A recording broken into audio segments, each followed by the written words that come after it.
As COP27 begins to gather momentum, while calls to invest in Africa's adaptation are growing louder as the continent continues to suffer losses and climate-induced damages. The infrastructure sector is one that is vulnerable to extreme weather, especially floods. And Raila Odinga is at the COP in his capacity as the African Union High Representative for Infrastructure and Development in Africa to ensure the matter of climate-proofing infrastructure is addressed. He spoke to NTV's science editor Zainab Wandati, who is at the COP in Egypt. Let's take a look.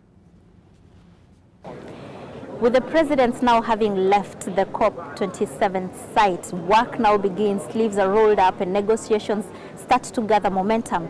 And Azimio principal Raila Odinga is still here and has had quite a lot of engagements as part of the AU delegation on infrastructure. And we caught up with him to talk a little bit about why he's here, what his role he is here, and what he's seeking to achieve on behalf of Africa. First, you know that Africa is endowed with quite a lot of green resources.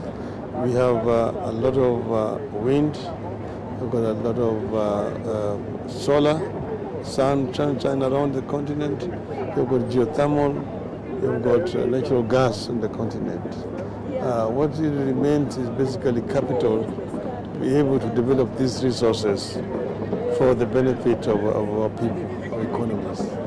So here we are talking about resource mobilization, and we are also trying to see if the West can agree to go beyond rhetoric and implement what has been agreed on in terms of providing financial resources for exploitation of the potential that exists in the continent. As Raila Odinga concludes his activities here at the COP and expects to leave on Friday, former President of Kenya, Uhuru Kenyatta, will be arriving tomorrow. He has left Kenya this evening. And remember, Uhuru was very involved in climate change activities during his tenure as president, and he's even global champion on adaptation. So those are some of the things that he'll be doing when he gets here to talk about adaptation and also pushing the agenda on adaptation. And the adaptation is actually a very sticky point for Africa and for Kenya at this COP. So those are some of the engagements that you expect Uhuru Kenyatta to be involved in when he arrives here.